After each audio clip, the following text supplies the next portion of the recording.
Assalamualaikum warahmatullahi wabarakatuh. Perkenalkan, nama saya Rika Destrianti dengan NPM 2411021116. Sini saya akan menjelaskan cara mengestimasi regresi sederhana dengan menggunakan IFUS 13. Data yang saya pakai yaitu tambahan nilai jam kerja dan input kapital dalam sektor industri di Amerika Serikat tahun 2005. Langsung saja, pertama-tama buka datanya di Excel.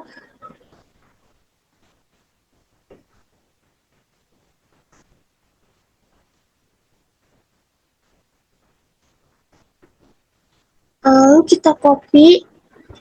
Caranya Ctrl Shift panah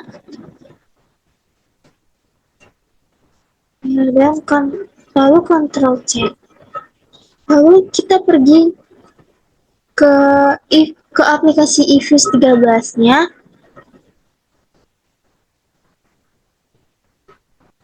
Langsung saja klik File, New, Work File. Ini kita pakai yang unstructured. Nah, karena jumlah observasinya itu 51, kita ketik 51, klik OK.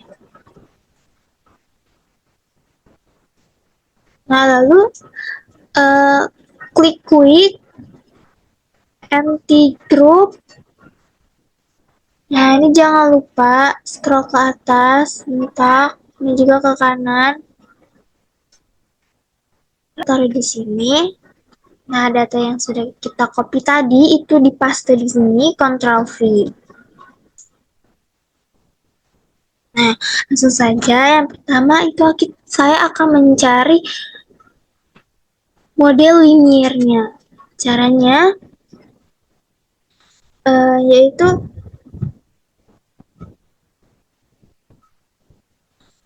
Y, K, dan L itu akan kita blok. Caranya itu Ctrl L dan K-nya, kontrolnya dipencet. Setelah itu klik kanan, open as equation. Nah, karena kita akan mencari model liniernya, ini diubah menjadi urutannya Y, C, K, L.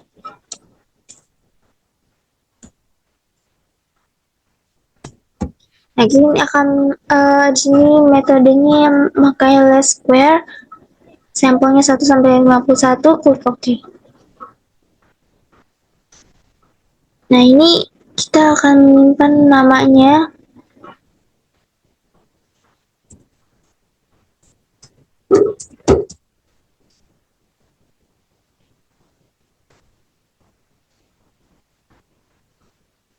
Nah, jadi kita mendapat persamaan regresinya yaitu 23,3621,6, 9,951891 dan 47,983736. Artinya itu kalau modal K atau modal atau K naik satuan, maka output Y itu akan bertambah sekitar 9,95 dengan asumsi tenaga kerjanya itu tetap. Sementara itu, kalau tenaga kerjanya atau L itu naik 1, maka output akan meningkat sekitar 47,98. Jadi, keduanya ini, K dan L ini berpengaruh positif, tapi tenaga kerjanya terlihat punya pengaruh yang lebih besar dibanding modal. Kalau dilihat dari signifikasinya, K dan L ini signifikan karena nilai probabilitasnya itu 0. Artinya benar-benar berpengaruh terhadap output. Sedangkan konstantanya itu tidak signifikan, tapi itu biasanya tidak terlalu jadi masalah dalam interpretasi utama. Lalu nilai R square-nya juga sangat tinggi, sekitar 98%, itu menunjukkan bahwa model ini tuh sangat baik dalam menjelaskan variasi output. Jadi, modal dan tenaga kerja itu sama-sama berpengaruh positif dan signifikan terhadap output. Hipotesis penelitian diuji menggunakan uji T dan uji F. Nah, pada variabel K, hipotesis yang digunakan adalah H0 sama dengan 0 dan H1 tidak sama dengan 0. Hasil uji menunjukkan nilai probabilitas 0,000 kurang dari 0,05 sehingga HO ditolak. Artinya variabel K berpengaruh signifikan terhadap Y. Nah, pada variabel L, hipotesis yang digunakan adalah H0 sama dengan 0 dan H1 tidak sama dengan 0. Nilai probabilitas 0,0000 kurang dari 0,05 sehingga H0 ditolak. Artinya variabel L berpengaruh signifikan terhadap Y. Sedangkan pada uji F, hipotesis yang digunakan adalah H0 sama dengan beta 2 sama dengan 0 dan H1 sama dengan minimal 1 beta tidak sama dengan 0. Hasil menunjukkan nilai probabilitas 0,0000 kurang dari 0,05 sehingga H0 ditolak, yang berarti variabel K dan L secara bersama-sama berpengaruh terhadap Y. Lalu yang kedua, akan mencari double-nya. Caranya klik objek, copy objek, estimate. Nah, di sini kan akan mencari double-nya. Yang akan kita log itu hanya Y, K, dan L saja.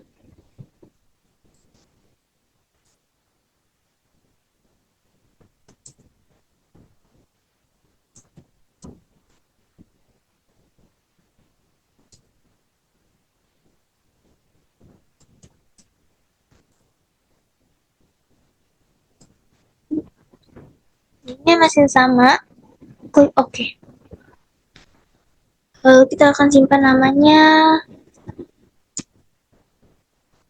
double.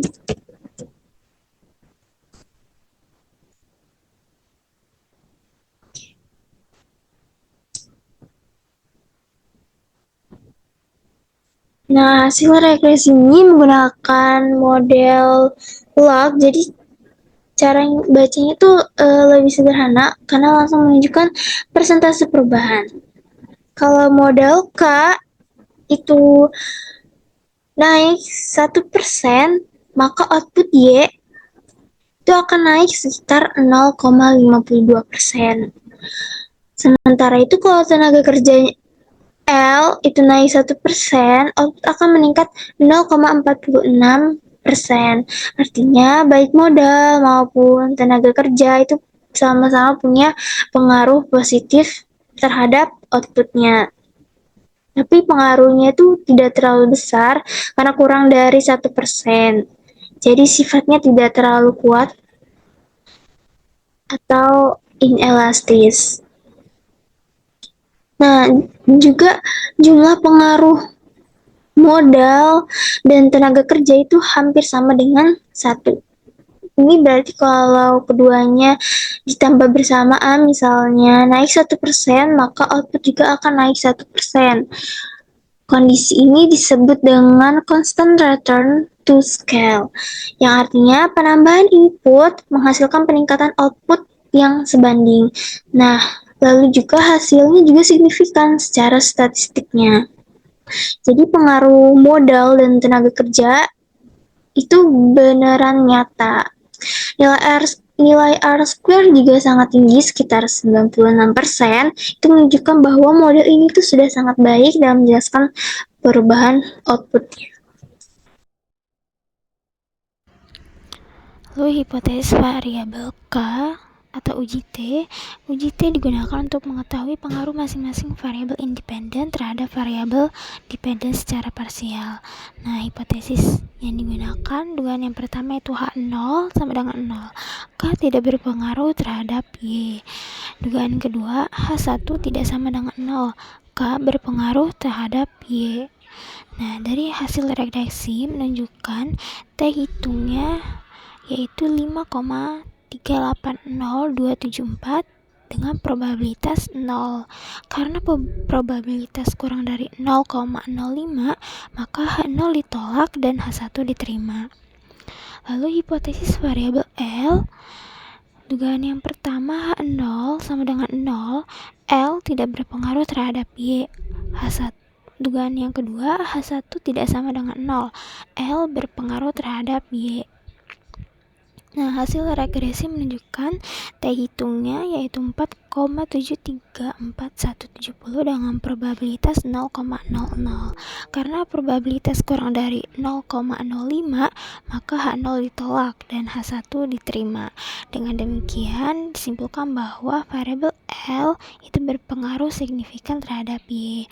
Lalu ke uji F atau hipotesis simultan. Nah, uji F ini digunakan untuk mengetahui apakah variabel independen secara bersama-sama berpengaruh terhadap variabel dependen. Dugaan yang pertama H0 sama dengan beta 2 sama dengan 0. K dan L tidak berpengaruh terhadap Y. Dugaan yang kedua, H1 sama dengan minimal 1 beta tidak sama dengan 0. K dan L berpengaruh terhadap Y. Nah, hasil regresi menunjukkan F statistiknya 645,9311 dengan probabilitas F statistiknya 0,0000. Karena probabilitas kurang dari 0,05, maka H0 ditolak dan H1 diterima. Dengan demikian dapat disimpulkan bahwa variabel K dan L secara simultan berpengaruh signifikan terhadap Y. Lalu yang ketiga akan mencari model Linlock-nya. Caranya sama, klik objek, copy objek, estimate. Nah, karena kita akan mencari Linlock-nya, modelnya yaitu yang akan di-lock K dan L saja.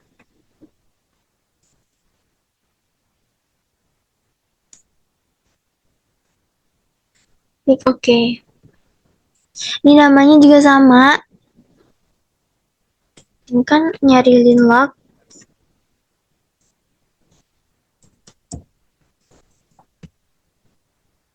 Oke.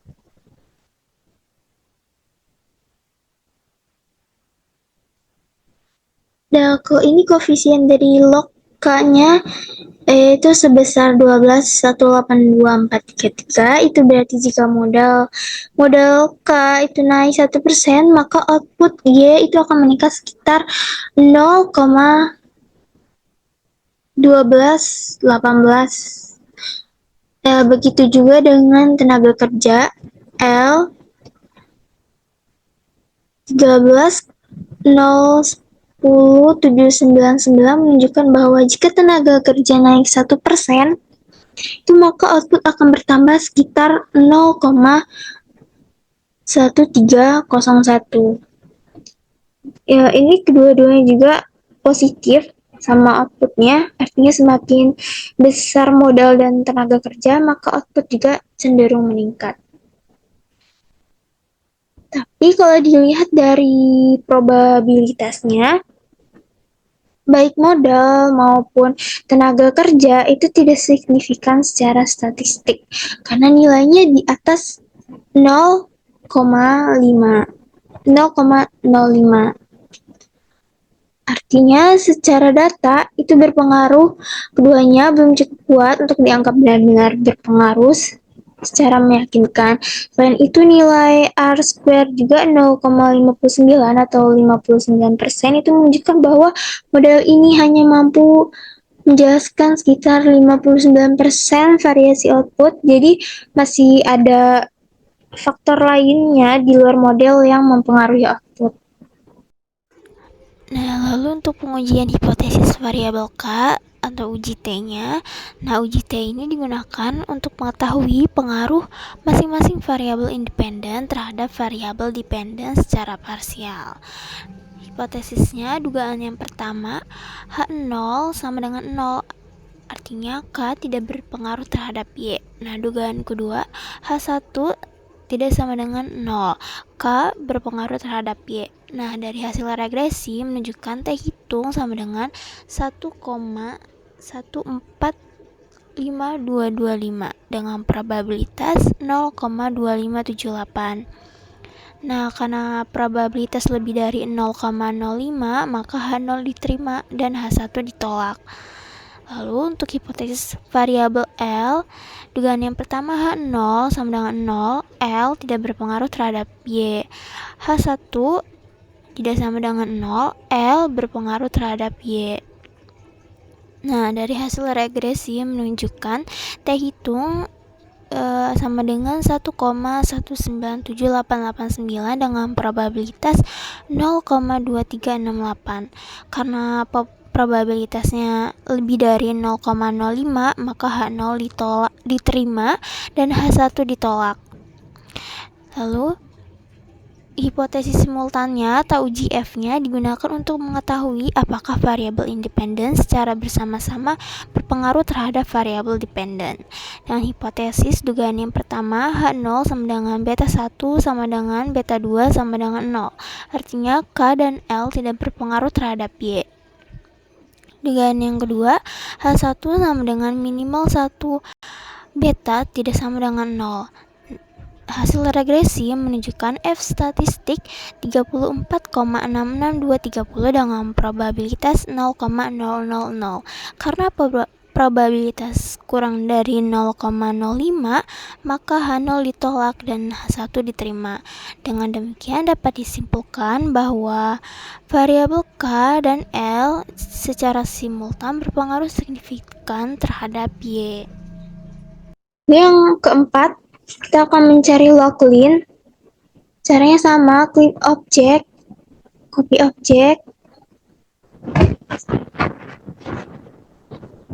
Kan itu hanya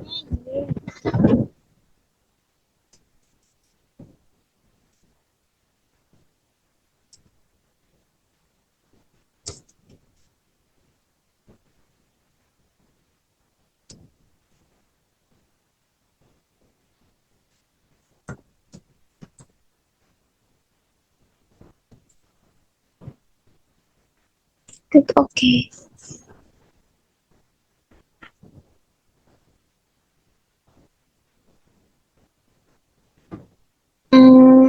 Lalu edit name-nya,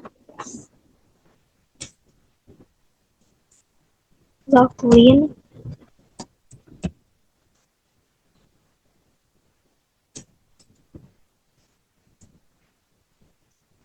Klik OK.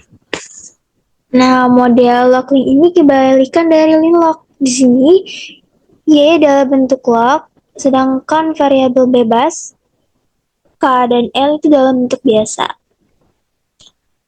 Cara bacanya fokus ke presentasi perubahan pada Y akibat perubahan satu satuan pada X.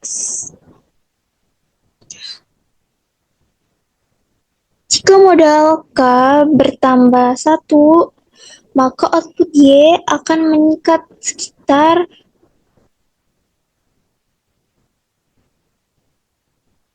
koefisien dikali 100%. Begitu juga dengan tenaga kerja L, jika naik satu satuan, maka output akan bertambah sekitar koefisien L dikali 100%. Jadi, setiap penambahan satu unit input itu akan menyebabkan perubahan output dalam bentuk persentase. Kalau koefisiennya positif, berarti hubungan antara variabel itu searah. Input naik, output juga akan naik. Sebaliknya, kalau negatif, berarti berlawanan arah. Lalu untuk melihat apakah pengaruhnya benar-benar kuat atau tidak dilihat dari nilai probabilitasnya. Kalau di bawah 0,05 berarti signifikan. Kalau di atas itu berarti pengaruhnya belum terlalu meyakinkan.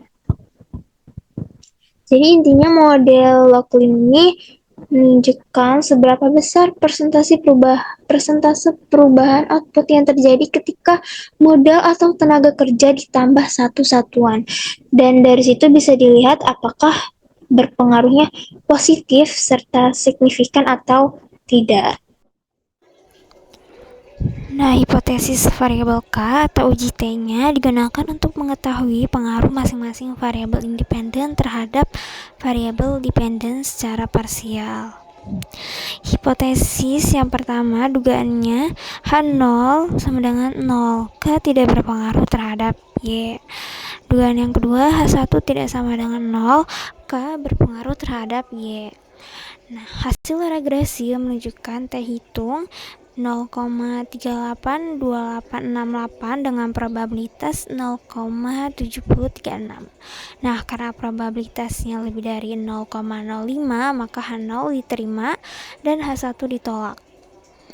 Lalu hipotesis variabel L, dugaan yang pertama H0 sama dengan 0, L tidak berpengaruh terhadap Y. Dugaan yang kedua, H1 tidak sama dengan 0, L berpengaruh terhadap Y. Hasil regresi menunjukkan T hitungnya 2,518903 dengan probabilitas 0,0152. Nah, karena probabilitasnya kurang dari 0,05, maka H0 ditolak dan H1 diterima. Nah, lalu masuk ke uji F-nya atau hipotesis simultannya digunakan untuk mengetahui apakah variabel dependen secara bersama-sama berpengaruh terhadap variabel dependen. Hipotesis dugaan yang pertama, H0 sama dengan beta 1 sama dengan beta 2 sama dengan 0. Artinya K dan L tidak berpengaruh terhadap Y. Dengan dugaan yang kedua, H1 sama dengan minimal 1, beta tidak sama dengan 0. Artinya K dan L berpengaruh terhadap Y. Hasil regresi menunjukkan F statistiknya 36,88938 dengan probabilitas F statistiknya 0,000. Nah, karena probabilitas kurang dari 0,05, maka H0 ditolak dan H1 diterima. Nah, dengan demikian dapat disimpulkan bahwa variabel K dan L secara simultan berpengaruh signifikan terhadap Y. Nah, dilihat juga nilai R-square-nya sebesar 0,65843 menunjukkan bahwa 60,58% variasi variabel Y dapat dijelaskan oleh variabel K dan L. Sedangkan sisanya yaitu 39,42% dijelaskan oleh faktor lain di luar model penelitian. Nah, ini juga menunjukkan bahwa model regresi memiliki kemampuan penjelasan yang cukup baik.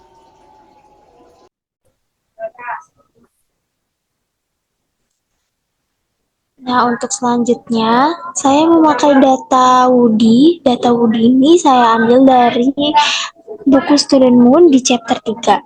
Langsung saja, kita blok semua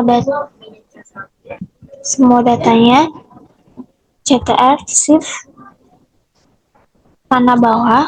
Nah, data di sini observasinya jumlahnya itu ada 3. Kita copy CTRL-C.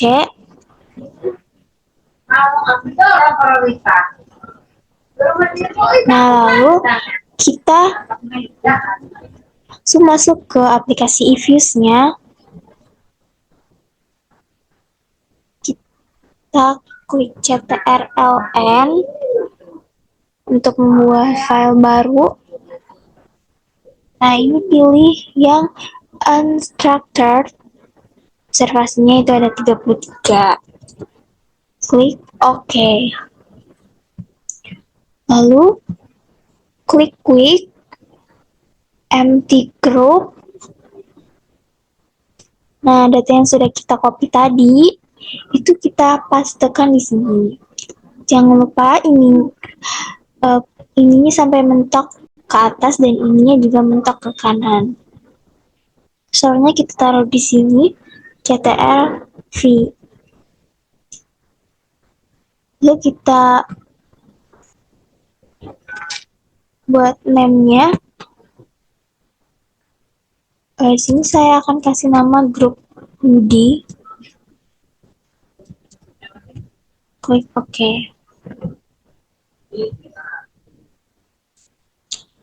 Nah, lalu kita akan mencari matriks korelasinya. Klik objek, copy objek, view, covariance analyze. Nah, karena kita akan mencari matriks korelasi, centangan korelasi, covariance-nya dinonaktifkan, klik OK. Nah, ini adalah hasil dari matriks korelasi dari data Woody. Nah, dari hasil matriks korelasi ini, kita bisa lihat hubungan antara variabel Y dan N itu negatif, tapi lemah. Jadi pengaruhnya hampir tidak terasa. Kalau Y dengan P, itu hubungannya positif. Artinya kalau P naik, Y juga cenderung ikut naik. Nah, yang paling kelihatan itu adalah Y dan I, karena hubungannya paling kuat dibanding yang lain. Jadi I punya kaitan yang cukup besar dengan Y. Lalu untuk N dan P itu punya hubungan yang kuat. Jadi variabel ini cukup saling terikat. Sementara N dan I itu hampir tidak ada hubungan karena nilainya mendekati 0.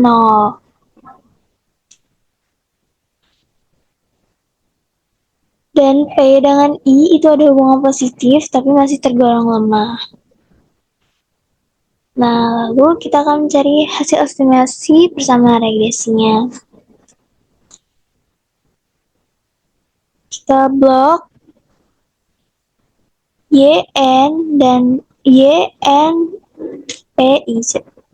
Ini kita klik yang Y, CTRL-nya ditekan, N, P, I. Lalu klik kanan, open as equation. Nah, ini karena kita akan mencari persamaan regresinya, kita akan susun Y, C, N, P, I. Metodenya itu least square. Klik OK. Nah, ini kita kasih namanya persamaan regresi.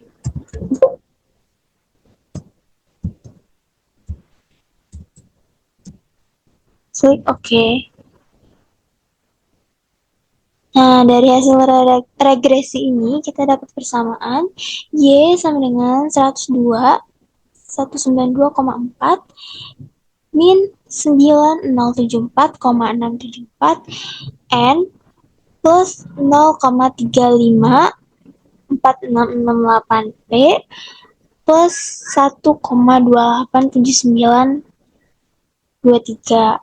Artinya, kalau semua variabel bebas dianggap 0, nilai Y itu ada sekitar 102, 192,4. Untuk variabel N, koefisiennya negatif. Jadi setiap N naik, Y justru turun. Dan karena nilai P-nya cukup besar, dan pengaruh ini signifikan. Sementara itu, P punya pengaruh positif. Jadi, kalau P meningkat, Y juga ikut naik. Dan dan pengaruhnya signifikan dan cukup kuat.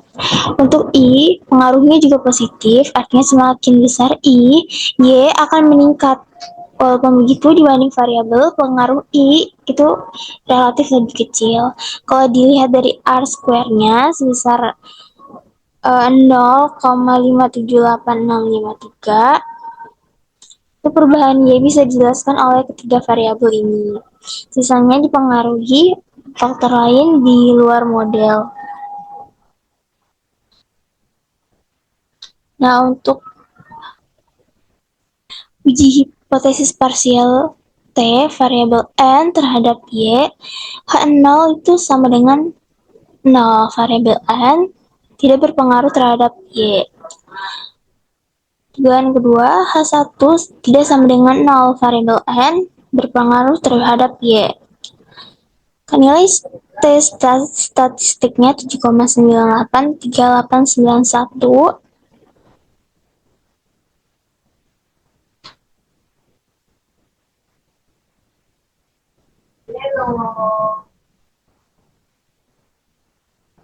Lebih besar dari T tabel dengan alfa 5%, sehingga H0 ditolak dan H1 diterima. Dengan demikian, variabel N berpengaruh signifikan terhadap Y dengan arah negatif. Lalu variabel P terhadap Y, H0 sama dengan 0, variabel P tidak berpengaruh terhadap Y, H1 sama dengan 0, artinya variabel P berpengaruh terhadap Y. Nah, nilai statistiknya yaitu 4,879810, itu menunjukkan bahwa H0 ditolak dan H1 diterima, artinya variabel P berpengaruh signifikan terhadap Y dengan arah positif.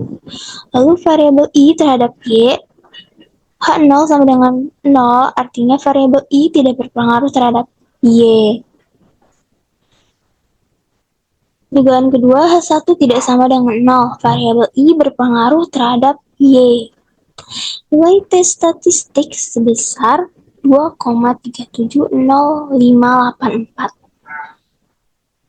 Artinya lebih besar dari T tabel, sehingga H0 ditolak. Dengan demikian, variabel I berpengaruh signifikan terhadap Y dengan arah positif. Lalu masuk ke uji hipotesis simultan atau uji F. Dugaan pertama yaitu H0 sama dengan 0, variabel N, P, dan I secara bersama-sama tidak berpengaruh terhadap Y. Dugaan kedua, H1 tidak sama dengan 0. Variabel N, P, dan I secara bersama-sama berpengaruh terhadap Y. Nah, hasil dari regresi ini menunjukkan bahwa model regresi signifikan secara simultan, sehingga H0 ditolak dan H1 diterima.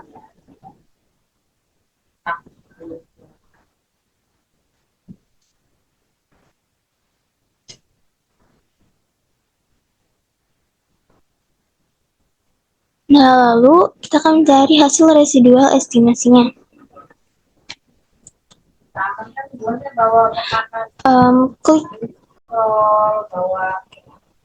Klik objek, copy objek,